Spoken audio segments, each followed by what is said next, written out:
Hi all.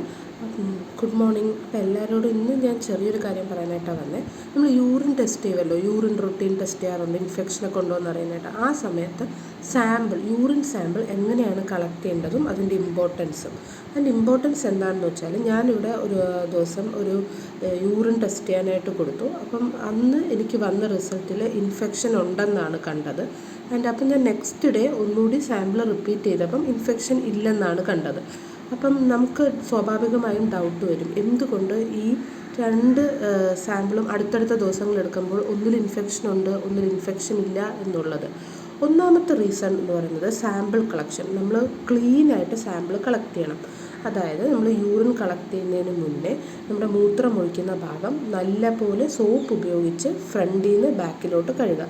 പിന്നെ സ്ത്രീകൾ periods ആയിരിക്കുന്ന സമയത്ത് കഴിവതും യൂറിൻ ടെസ്റ്റ് ചെയ്യാതിരിക്കുക. അപ്പം നമ്മൾ നല്ലവണ്ണം സോപ്പ് ഉപയോഗിച്ച് മൂത്രം ഒഴിക്കുന്ന ഭാഗം ഫ്രണ്ടിൽ നിന്ന് ബാക്കിലോട്ട് കഴുകുക.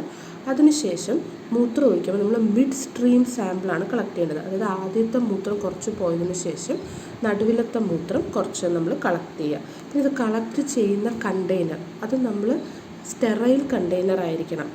നമ്മൾ ആ യൂറിൻ എടുക്കുന്നതിന് കുറച്ച് മുന്നേ മാത്രമേ അത് ആ ഡിസ്പോസിബിൾ കണ്ടെയ്നർ പൊട്ടിക്കാൻ പാടുള്ളൂ. പിന്നെ അതിൻ്റെ അകത്ത് ചുറ്റുമൊന്നും പറ്റാതെ ഭയങ്കര ക്ലീനായിട്ട് നമ്മൾ യൂറിൻ കളക്ട് ചെയ്യുക. അതിനുശേഷം നമ്മൾ ഹാഫ് ആൻ അവറിനുള്ളിൽ തന്നെ ഇത് ലാബിൽ എത്തിക്കുക.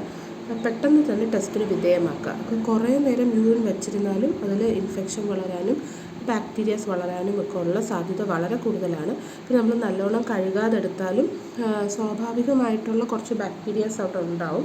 അപ്പോൾ അങ്ങനെ നമുക്ക് ഫോൾസ് റിസൾട്ട് കിട്ടും. നിങ്ങളെല്ലാവരും അങ്ങനെ ശ്രദ്ധിക്കുക. ക്ലീനായിട്ട് നല്ല വൃത്തിയായിട്ട് മാത്രമേ കളക്ട് ചെയ്യൂ, അല്ലെങ്കിൽ നമുക്ക് തെറ്റായ റിസൾട്ട് കിട്ടുകയും അതുവഴി നമുക്ക് തെറ്റായ രീതിയിൽ ആൻറ്റിബയോട്ടിക്സ് കഴിക്കേണ്ട അവസ്ഥയും ഉണ്ടാവും. അപ്പോൾ അങ്ങനെ അതാണ് ഒരു റീസൺ. പിന്നെ നല്ല ലാബിൽ ടെസ്റ്റ് ചെയ്യുക. ഇപ്പം ഞാൻ ആദ്യം ചെയ്ത ലാബും രണ്ടാമത് ചെയ്ത DDRCയിലാണ്. ആദ്യം ചെയ്ത മറ്റൊരു ലാബിലായിരുന്നു.